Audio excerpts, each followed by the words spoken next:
မိုးရင်းဆိုမြက်တရားအရန်ရှည်မြန်တော့ဇွဲလေးကိုဒီနေ့မျက်ရည်ခိုင်းတယ်ခဏနေတော့အဲ့မှာနှစ်ယောက်သားစော့နေကြတယ် I know. Oh, you're massaging very bad. You stop.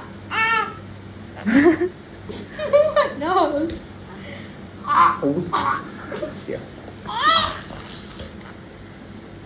Joy Nana Go Nana no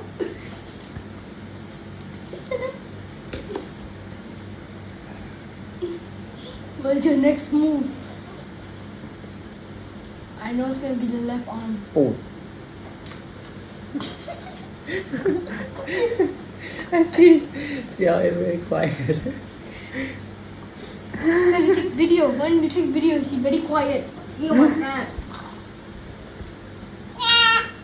That's the reason why.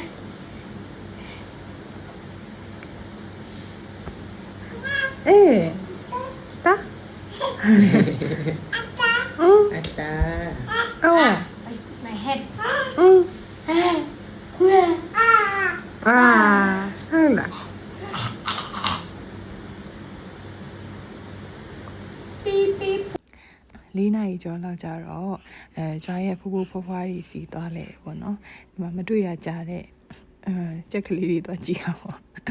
ကျွားရအဲ့လိုမျိုးကြည့်ရတာသူသဘောကျတယ်ကြက်စာကျွေးတာတွေပြီးကြလို့ရှိရင်အဲ့လိုကြက်ဟိုပြေးဒီပြေးအဲ့မှာခွေးလေးတွေဟိုပြေးဒီပြေးကြက်ကလေးသေးသေးလေးတွေဆိုရင်သူလိုက်ကြည့်ပြီးတော့သူပျော်တာပေါ့နော်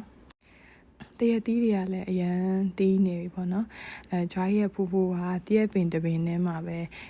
အပူသီးနဲ့အရှိသီးကိုနှစ်ခုပေါင်းပြီးတော့စိုက်ထားတာပေါ့နော်အဲ့ဒါလည်းချိုးတယ်မှဲ့ရင်ချိုးတယ်နေ့ပြန်လာတဲ့အခါကျတော့အဲ့နာမှာဈေးလေးရှိတာ ਨੇ ကဲတော့ဘတ်တရာဘူးမမေချက်နေကြပြုတ်နေကြဟင်းဟင်းရက်တွေဝယ်ခဲ့ဆိုပြီးတော့အဲ့မှာသူသွားဝယ်လာတယ်ဟိုရှောက်ကြီးဒီရှောက်ကြီးနဲ့ပြီးကြတော့သူဘတ်တရာဘူးနဲ့ဘာတွေရလဲဆိုသူစားချင်တာဝယ်လာတယ်ပေါ့နော်အင်းရောက်တော့ပန်းလေးကမြင်မြင်စင်စင်မလာရှန်ကော်လေးချက်လိုက်ပါတယ်ထမင်းပူလေးနဲ့စားမယ်ပေါ့နော်